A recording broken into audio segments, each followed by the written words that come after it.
오늘 말씀은 밤중에 찾아와서 떡 3덩이를 달라고 하는 친구에 대한 예수님의 비유입니다. 이 비유가 뜻하는 바를 우리가 잘 알고 있다고 생각은 하지만 사실은 그렇지 않을 것입니다. 오히려 많이들 잘못 오해하고 있고 알고 있는 비유의 말씀이라고 할 수 있는데, 그 이유가 있다면 지금 우리의 문화와 그 당시 팔레스타인의 문화가 다르기 때문일 것입니다. 문화적으로 차이가 있으면 상대방의 말과 그 행동에 대해서도 잘 이해하지 못하고 오해하게 되는 일들이 얼마나 많습니까? 예를 들면 오늘날 방송이나 유튜브를 보면 국수나 냉면 이런 거 먹을 때 어떻게 하죠? 면치기를 하는 것을 볼 수가 있습니다. 맛있게 먹는 것을 시각화하고 또 청각화하기 위해서 그렇게 면치기를 하면서 먹는 이들이 있는데요, 저도 그거 우리 집에서 했다가 큰일 날 뻔했습니다. 대부분의 문화권 안에서 그렇게 소리를 내면서 먹는 것은 식사 예절에 어긋나기 때문입니다. 특별히 서양 같은 경우에서는 이 소리 내는 것이 사실은 금지시 되고 있기 때문에 스파게티를 먹을 때도 어떻게 먹죠? 포크에 돌돌 감아서 숟가락에 올려서 그렇게 소리내지 않고 먹는 것을 볼 수가 있습니다. 일본에서도 식사 예절이 너무나도 중요한 걸 알고 계실 겁니다. 그래서 식사 예절로서 소리를 내지 않고 쩝쩝 소리 내지 않고 그렇게 먹어야 되는데, 유독 면을 먹을 때는 소리를 내면서 후루룩 하면서 먹어야 한다라는 것입니다. 왜냐하면 이 면을 요리한 그 사람을 향한 감사와 또 그런 표현으로서 그렇게 소리를 내는 것이 예의이기 때문이라는 것이죠. 이처럼 각 나라의 문화와 사람들의 인식에 따라서 어떤 것은 무례한 것이 되기도 하고 어떤 것은 예의에 맞는 당연한 것으로 여겨지기도 합니다. 그래서 성경을 읽을 때 성경이 쓰여진 당시의 문화를 이해하는 것이 참 필요합니다. 이 성경의 배경도 알아야 되고 문화도 알아야 되고, 그러면서 원래 성경 저자가 의도했었던 메시지가 무엇인지를 이해하는 것이 참으로 중요한 것이죠. 오늘 비유의 핵심에 대해서 많은 사람들이 간절히 구하고 또 구하면, 옛날 개역한국에 보면 강하게 청하게 되면 응답을 받는다라고 이해하고 있습니다. 특별히 8절을 보면 그 간청함으로 인하여, 이전에는 강청이라고 되어 있었는데 그 간청함으로 인하여 그 요구대로 준다라고 표현이 되어 있기 때문이라는 것입니다. 밤늦게 여행 중에 어떤 손님이 찾아왔습니다. 그는 친구였는데 허기지고 배가 고픈 상태였습니다. 그를 대접하기 위해서 다른 친구의 집에 가서 떡 3덩이를 달라고, 빵 3덩어리를 달라고 요구한 것입니다. 밤이 늦었고 아이들과 가족들이 모두 다 잠든 상황이지만 간절히 청했더니 그래서 그 간청으로 인해서 요구를 들어주었다. 그러니까 우리도 하나님 앞에 간절히 요구하면, 그리고 매달리게 되면 하나님께서 응답해 주신다. 안 될 게 없다. 기도하면 뭐든지 다 되는 것이다. 끈질기게 기도하지 않기 때문이다. 이렇게 해석하는 경우가 많습니다. 근데 여러분 한번 생각해 보세요. 진짜 그렇게 끈질기게 간절하게 기도하면 하나님이 응답해 주시는 분입니까? 그런 해석은 사실 신학적으로도 문제가 있고, 또 당시의 문화를 잘 이해하지 못해서 이 비유를 오해했기 때문이기도 합니다. 먼저 신학적으로 살펴보면 우리가 하나님께 뭔가를 구할 때 간절하게 구하고 그 하나님 앞에 우리의 마음을 쏟아놓는 것은 참 중요하지만, 그렇게 끈질기게 매달려야지만 하나님이 응답하시냐라는 것입니다. 하나님이 주고 싶지 않은데 마지못해 끈덕지게 매달리니까 괴롭고 귀찮아서 그래서 뭔가를 주는 분처럼 여겨지는 거 아닙니까? 또 어차피 줄 건데 너희들 얼마나 간절하게 하는지 내가 보고 그리고 나서 줄 거야 라는 하나님은 왠지 인색하고 엄한 분으로 여겨지지 않습니까? 그러나 13절 이유를 보면 우리 하나님을 우리 아버지라고 표현하고 있습니다. 하나님 우리 아버지가 얼마나 선하시고 자비로우신 분이신지를 알려주기 때문에 우리가 간절히 구하고 매달려야지만 주는 그런 인색하고 엄한 하나님이 아니라는 것을 우리는 알게 되는 것이죠.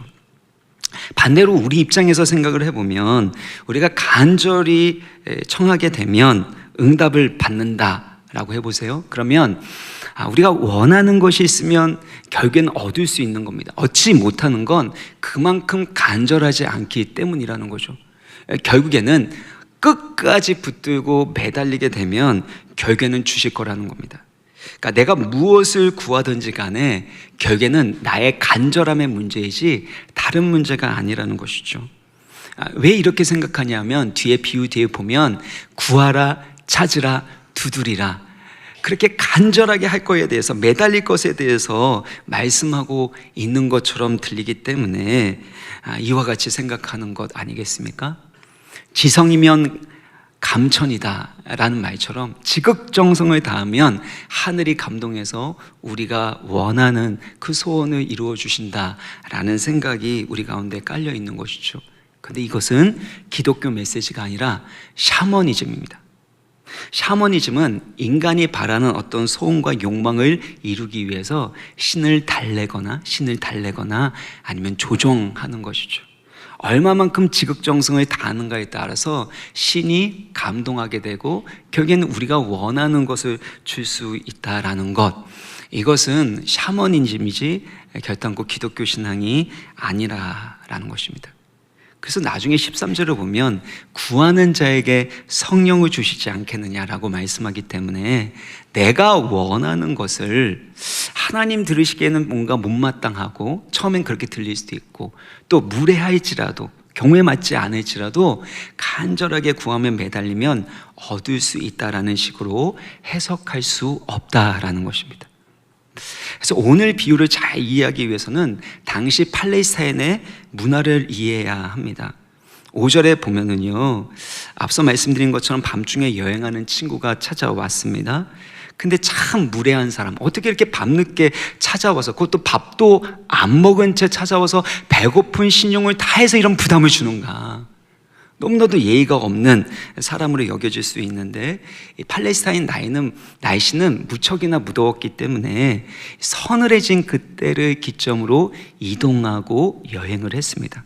그러다 보니까 밤늦게 식사도 못하고 이 여행객이 그 집에 도착하는 이들이 비일비재했다라는 것입니다. 그리고 빵 3덩어리를 이렇게 구하는 것을 볼 수 있는데, 어떤 분들은 성부, 성자, 성령 삼위일체 하나님이 드셔야 되니까 3덩어리다 뭐 이렇게 말도 안 되는 해석을 할 수도 있지만 그러면 안 되고요, 나그네가 식사할 만큼의 충분한 양의 이 빵을 의미하고 있습니다. 그리고 당시 마을 여인들은 빵을 홀로 구웠던 게 아니라 마을에 공동 빵을 굽는 장소가 있었고 거기에서 빵을 구웠기 때문에 어디에서 빵을 구웠으니까 거기는 빵이 많겠구나라는 것을 마을 사람들 대부분이 알 수 있었던 것입니다. 그래서 밤중에 이 나그네 손님이 아무것도 먹지 못하고 이 허기진 상태에서 배고픈 상태에 왔을 때 그 손님을 대접할 빵을 구하러 바로 그 집에 찾아가서 요청했던 것이죠. 근데 이에 대한 반응이 중요합니다. 7절인데요, 7절의 말씀을 같이 읽겠습니다. 시작. 그 아내 대답하여 이르되 나를 괴롭게 하지 말라. 문이 이미 닫혔고 아이들이 나와 함께 침실에 누웠으니 일어나 내게 줄 수가 없노라 하겠느냐. 왜 밤늦게 늦게 와가지고 나를 괴롭게 하냐, 지금 문 닫혀 있는 거 안 보여, 이렇게 말한다라는 거죠. 당시 집안 구조가 원룸처럼 되어 있었기 때문에 이 아이들이나 가족들 모두가 한 방에서 같이 잤습니다. 심지어 옆에는 이 가축이 있었거든요. 그럼 밤늦게 만약에 문을 두들기면서 빵 좀 주시오, 빵 좀 주시오 하면 아이들 모두가 다 깨어나게 되는 겁니다. 심지어 가축도 깨어나서 막 울기 시작하게 되면 그날 밤은 뭐 잠자는 건 이미 그런 거 아닙니까? 그러니까 어떻게 밤늦게 이렇게 무례하게 찾아와서 우리를 괴롭게 하느냐. 이 늦은 밤에는 빵 준다 못 준다? 못 준다라고 말할 수 있겠느냐라는 것입니다. 여러분 7절에 다시 한번 보세요. 이렇게 거절할 수 있겠다는 겁니까? 없겠다라는 겁니까? 거절할 수 없다라는 것이 강조점인 것입니다. 당시 팔레스타인 문화 가운데, 특별히 이스라엘 문화 가운데서 나그네 대접은 최고로 중요한 일이었습니다. 가장 우선순위가 되는 일로 여겨졌다라는 것입니다. 그리고 나그네가 찾아왔을 땐 개인의 손님으로 찾아온 것이 아니라 마을 공동체의 손님으로 찾아온 것입니다. 그래서 케네스 베일리라는 학자가 이 부분에 대해서 이렇게 예를 들어서 설명하는데요. 당신이 이렇게 찾아온 것은 우리 마을의 영광입니다 라고 표현하는 거예요. 그러니까 나의 개인의 손님으로 받아들인 게 아니라 마을 공동체의 손님이고, 당신을 이렇게 맞이할 수 있는 것이 우리 마을의 영광이다라고 표현하는 것이죠. 그러니까 나의 손님이 아니라 마을 공동체의 손님이니까 어떻게 해요? 나그네를 잘 대접하는 것이 마을 전체의 명예로운 일이 된다라는 것입니다. 하지만 그렇게 되지 않으면 어떻게 되는 거죠? 마을 전체의 불명예와 수치가 된다는 것을 의미하는 것이죠. 그러니까 나그네 대접을 위한 일이라면 아무리 늦은 밤이라도 결국엔 그 요청을 들어주지 않을 수가 없었다라는 것입니다. 만약에 나그네 대접을 위한 그 일에 대해서 거절한다라는 것은 개인의 수치일 뿐만 아니라 마을 전체의 수치였기 때문에 거절하는 것은 있을 수 없는 일이고 상상할 수도 없었던 일이라는 것이죠. 그래서 8절을 보시면은요, 우리 8절의 말씀 같이 읽겠습니다. 시작.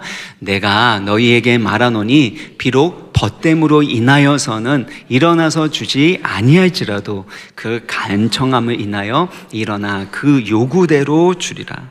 이 벗됨, 친국 관계로 인해서 일어나서 주지 않을 수도 있다라는 겁니다. 않을 수도 있다라는 것. 그러나 그 간청함으로 인해서 주지 않을 수 없다라는 것을 의미하는 무슨 뜻입니까? 친구 관계에 따라서 주고 안 주고가 결정되는 것이 아니라 나그네 대접은 그 당시의 문화적인 상황 가운데서 이 명예와 수치의 문제였기 때문에 안 할 수가 없는, 들어주지 않을 수가 없는 그런 요구사항이었음을 강조하고 있는 것입니다. 그래서 이 간절함이라는 이 단어를 여러분이 동그라미 치고 그 의미에 대해서 여러분이 정확하게 이해하는 것이 필요한데요. 첫 번째, 이 헬라어의 이 단어는 아나이데이아라는 뜻을, 헬라어 단어인데요. 두 가지 뜻이 있습니다. 첫 번째는 창피한 줄 모르다, 이 뻔뻔하다. 고대 헬라 문학에서 주로 이와 같이 좀 부정적으로 창피한 줄 모르고 뻔뻔하다라고 번역이 됩니다. 근데 이거는 빵을 요청하는 사람 입장에서 그렇게 창피한 줄도 모르고 뻔뻔하게 그렇게 밤늦게 요구하는 그 모습을 인하여 요구대로 준다라고 해석할 수 있겠죠. 두 번째는 창피를 당하지 않도록 명예를 지키도록 이라는 뜻을 가지고 있는데, 이것은 요청을 받은 사람이 마을의 명예를 위해서 또 자기 자신의 명예를 지키기 위해서 그 빵을 주지 않을 수가 없음을 말하고 있는 것입니다. 무엇이 더 좋은 해석인지 학자들이 계속해서 이 토론을 했지만, 사실 이 최근에는 두 번째 해석, 자신의 명예를 지키기 위해서가 조금 더 많이 부각이 되지만, 전통적으로는 첫 번째 그 해석으로 요구하는 사람의 당당함, 심지어 뻔뻔하게 보이는 그런 모습이라고 할 수 있습니다. 저는 둘 중에 뭐가 더 좋은 해석일까라고 생각했을 때 둘 다 좋은 해석이라고 생각이 듭니다.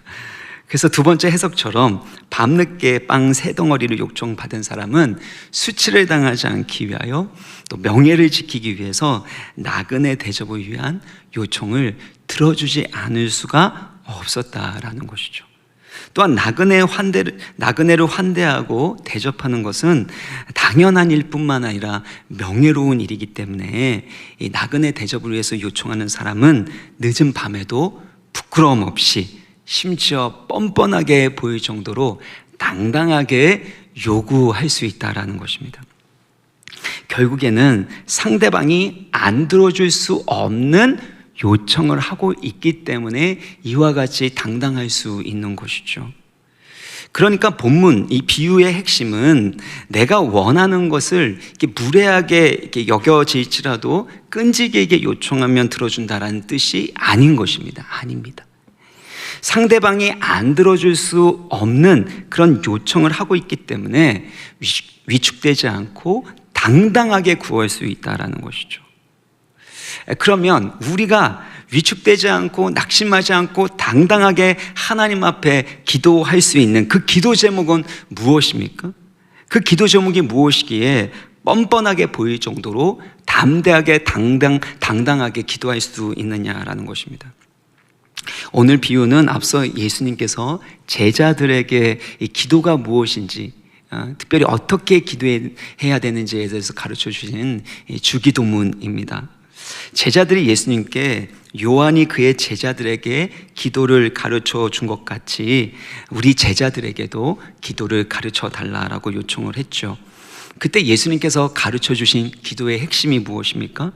아주 심플하지만 깊이 있는 기도이죠. 2절의 말씀 우리 같이 읽겠습니다. 2절 시작. 예수께서 이르시되 이름이 거룩히 여김을 받으시오며 나라가 임하시오며. 예수님의 비유는 앞서 예수님께서 가르쳐 주셨던 기도의 그 내용의 연장선이라는 것입니다. 예수님께서는 가장 먼저 하나님 아버지의 이름이 거룩히 여김을 받을 것에 대해서 하나님 아버지의 명예와 그 거룩한 이름을 위해서 기도하라고 가르쳐 주셨죠. 또한 하나님의 나라를 구하라고 기도를 가르쳐 주셨습니다. 내가 원하는 소원, 내 뜻을 구하는 것이 아닙니다. 하나님의 명예를 위해서 그리고 하나님의 나라를 위해서 기도하는 것, 이것이 바로 그리스도인의 핵심 기도라는 것이죠. 또한 아울러서 일용할 양식을 위해서 기도하라고 했고, 또 용서와 사랑의 관계를 위해서 기도하고, 또 시험에 들지 않고 영적인 전투에서 승리하기를 위해서 기도하게 하셨습니다. 이 모든 기도 제목은 결국엔 하나님의 나라의 백성으로서 하나님의 영광을 위해서 살아가는 데 필요한 것을 구하라고 하는 것이죠.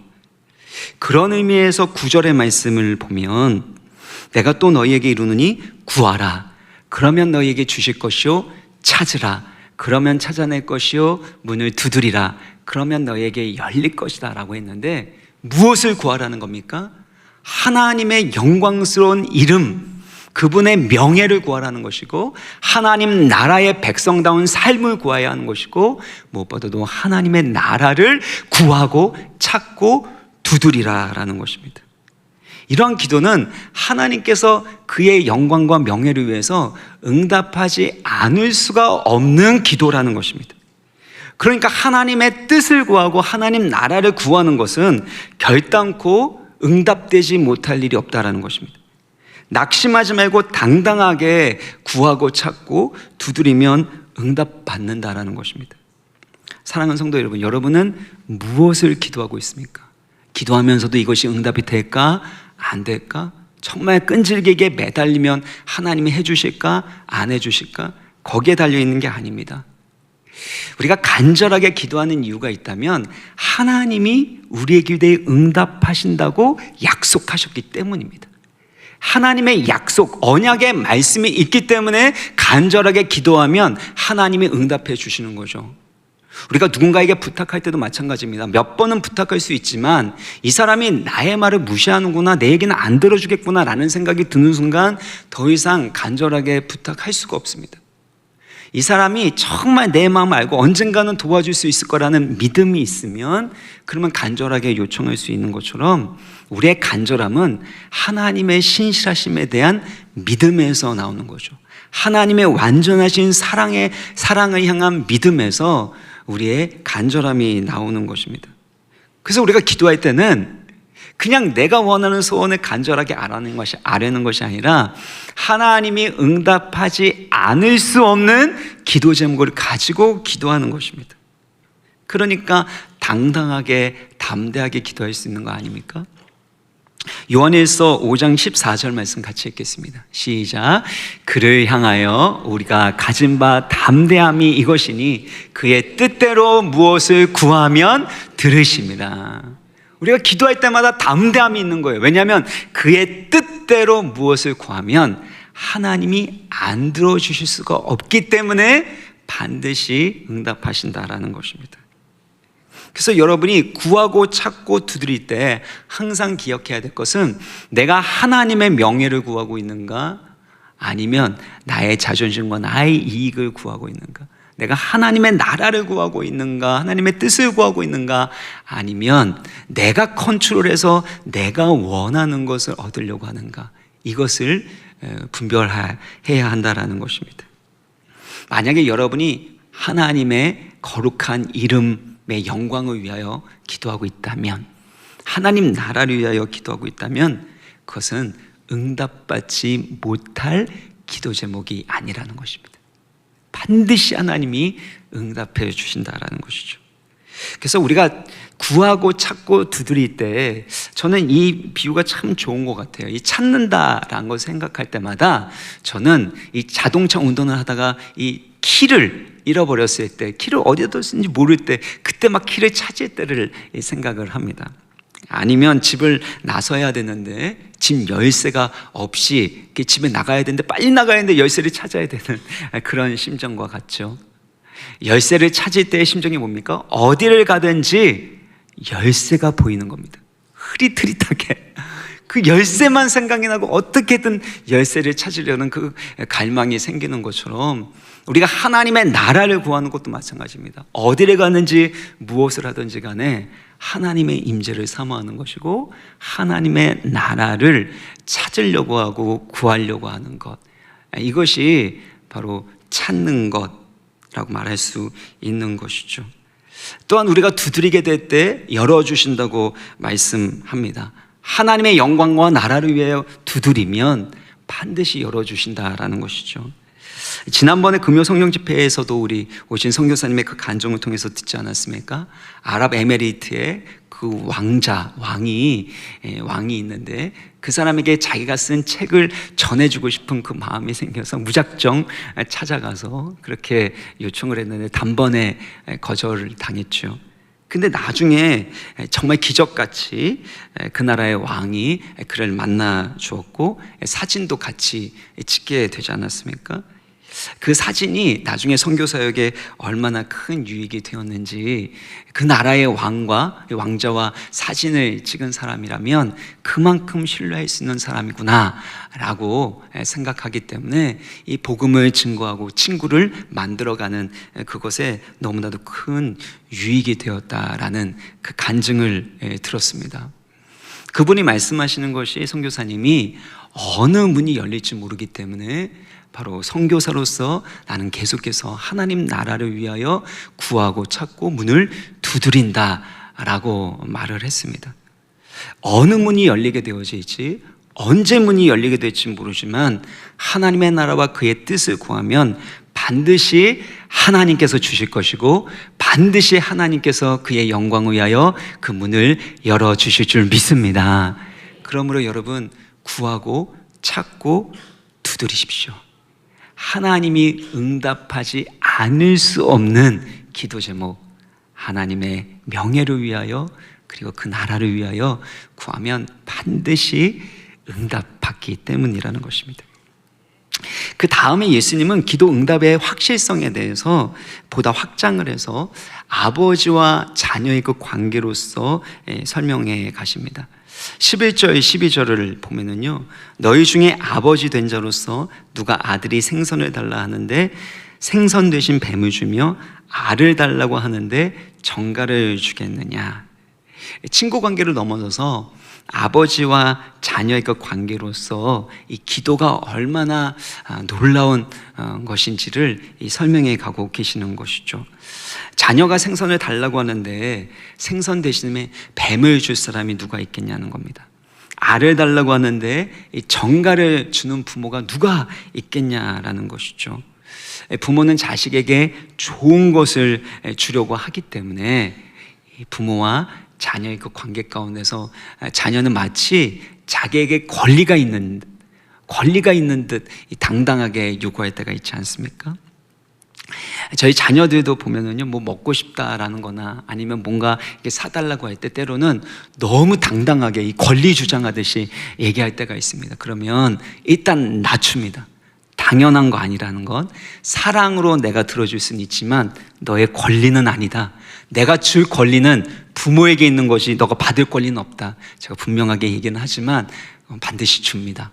왜냐하면 당연한 줄 알면 나중에는 이게 애가 잘못될 수 있기 때문에. 그래서 아이를 사랑하기 때문에 아이가 원하는 것은 어떻게든 주려고 하고, 또 아이와 약속한 것은 최대한 지키려고 참 많이 했었습니다. 특별히 첫째, 둘째 키울 때는요, 약속한 건 어떻게든 지키려고 했고, 만약에 그날 약속을 지키지 못하면 아빠가 너무 미안한데 내일 아니면 일주일 후에 정확하게 날짜를 정해서 그때까지는 꼭 약속 지킬게 라고 말했습니다. 왜냐하면 하나님 아버지의 신실하신 사랑이 무엇인지 조금이라도 보여주고 싶었기 때문이었죠. 근데 만약에 여러분 교회에서 누군가가 저한테 목사님 밥 좀 사주세요, 저 10,000원만 주세요, 이렇게 얘기하면 제가 줄까요 안 줄까요? 줍니다. 왜 안 주겠습니까? 밥도 사줄 수 있습니다. 근데 얘가 너무나도 당당하게 얘기하면 조금 생각해 볼 거고, 그 당당함이 만약에 2-3번 된다면 그 다음부터는 부모님을 부를 겁니다. 네. 왜냐하면 그 아이와 저와는 그럴 관계가 아니거든요. 아버지와 자녀의 관계가 아니기 때문에 넘지 말아야 될 선이 있는 겁니다. 근데 우리가 하나님 앞에 나아갈 때는 하나님을 아버지라고 부르는 겁니다. 그래서 하나님이 우리 가운데 있어야 될 것을 다 아실 뿐만 아니라 가장 좋은 것을 주시는 하늘 아버지, 진정한 아버지가 되신다라는 것이죠. 그래서 우리가 담대하게 당당하게 하나님 앞에 기도할 수 있는 거 아닙니까?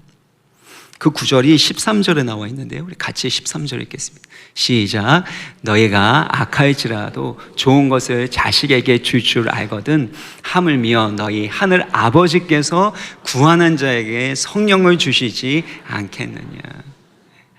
너희가 악한 자라고 할지라도, 너희가 악할지라도 좋은 것을 자식에게 줄 줄 아는데, 하물며 가장 선하시고 완전하신 사랑으로 우리를 사랑하시는 하늘 아버지께서 구하는 자에게 좋은 것, 성령을 주시지 않겠냐라는 것입니다. 우리 입장에서, 우리 기준에서 좋은 것이 아니라 하나님 입장에서 하나님 보시기에 가장 좋은 것을 주신다라고 말씀하시면서 성령을 주시겠다라고 약속하고 계시는 것이죠. 로마서 8장 32절 이 말씀을 같이 읽겠습니다. 시작. 자기 아들을 아끼지 아니하시고 우리 모든 사람을 위하여 내주시니가 어찌 그 아들과 함께 모든 것을 우리에게 주시지 아니하겠느냐. 자기 아들을 아끼지 아니하시고 주실 만큼 우리를 사랑하시는 하나님 아버지께서 우리에게 모든 것을 주시지 않겠느냐. 얼마나 은혜가 됩니까? 근데 모든 것을 주실 때 누구와 함께 주신대요? 그 아들과 함께라는 것입니다. 만약에 여러분 가운데 주시는 재정적인 축복, 아니면 사회적인 지위가 올라가는 것, 자녀들이 잘 되는 것, 이 모든 것들 다 감사한 일이지만 예수 그리스도와 함께 여러분이 얻는 것이 아니라면 그것은 참된 복이 될 수 없다라는 것이죠. 왜냐하면 예수 그리스도가 우리에게 주실 수 있는 최고의 보물이고 영광이고 기쁨과 아름다움이 되기 때문이라는 것입니다. 그래서 그 아들과 함께 모든 것을 주신다라고 약속하고 계시는 것이죠. 우리를 사랑하시기 때문에. 그런 의미에서 또 다른 차원에서 하나님은 우리에게 가장 좋은 것을 주실 때 성령 하나님을 주신다고 말씀합니다. 성령 하나님은 하나님이 주실 수 있는 최고의 선물이고 최고의 기도 응답이라는 것이죠. 여러분, 하나님께서 우리 가운데 독생자 예수 그리스도를 보내주셨습니다. 이 세상에 그 어떤 거하고도 바꿀 수 없는 예수 그리스도 하나님의 아들을 보내주신 이유가 무엇이죠? 바로 우리와 새 언약을 맺기 위한 것입니다. 새 언약의 핵심이 무엇입니까?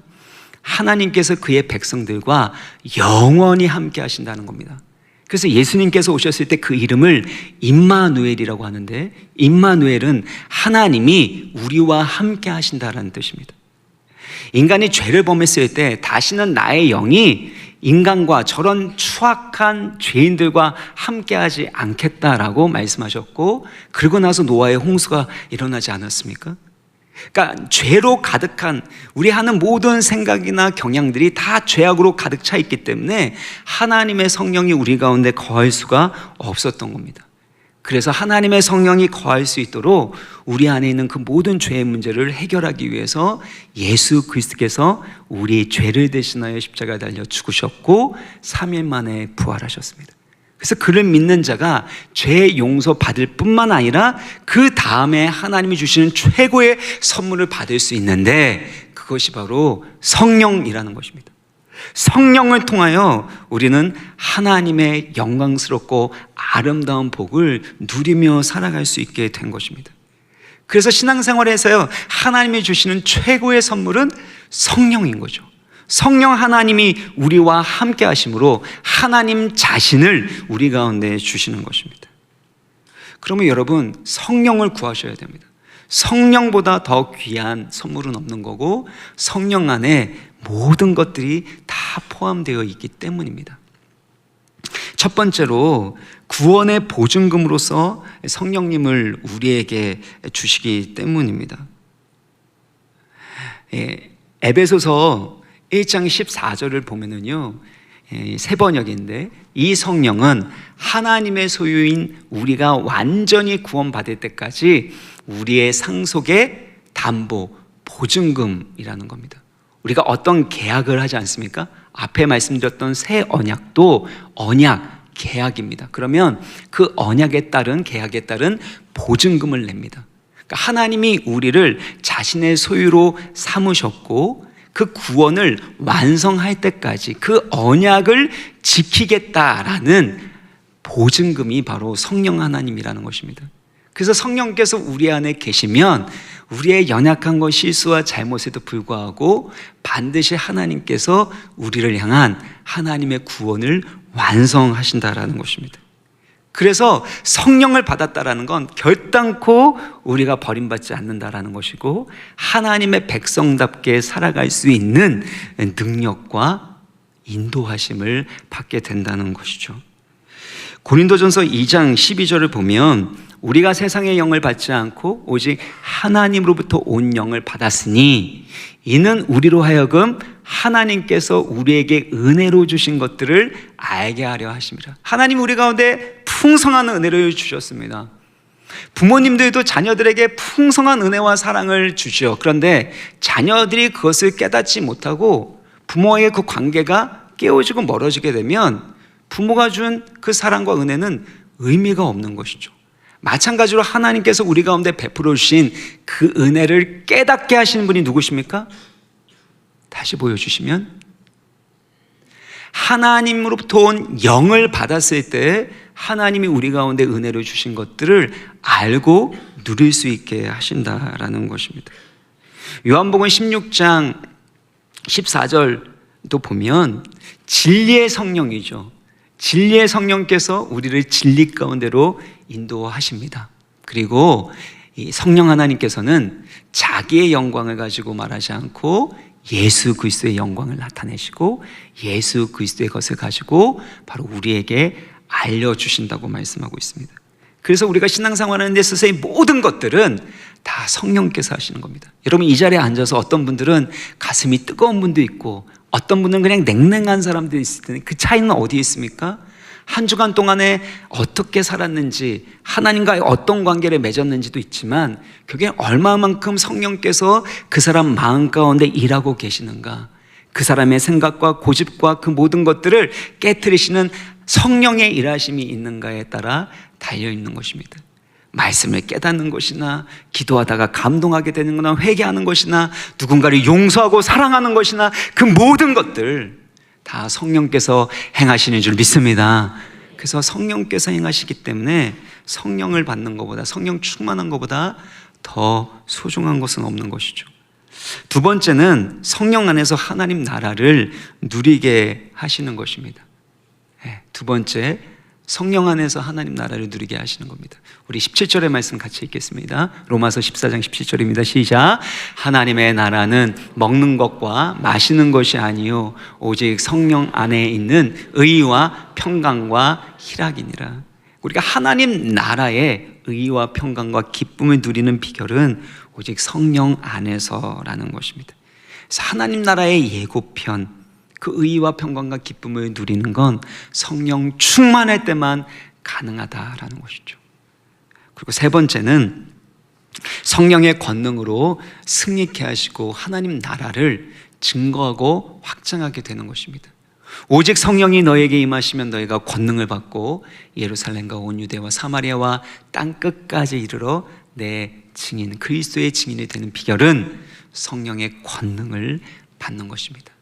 성령의 권능을 받을 때 내가 하나님 나라의 예고편을 경험할 뿐만 아니라 하나님 나라의 경험할 뿐만 아니라 그 하나님 나라를 확장하는 승리의 삶을 살아갈 수 있다라는 것이죠. 그러므로 사랑하는 성도 여러분, 하나님 아버지께서 우리 가운데 주시는 최고의 선물, 최고의 보물이 있다면 그것은 바로 성령 하나님인 줄 믿으시길 바랍니다. 성령을 구하세요. 성령 충만을 구하세요. 이런 마음 가운데 상처가 있습니까? 아픔이 있습니까? 성령 충만함을 구하시고 예수 그리스도의 십자가를 바라보십시오. 그 십자가의 죽음이 나의 죽음이고 예수 그리스도의 부활이 나의 부활인 것을 깨닫게 됩니다.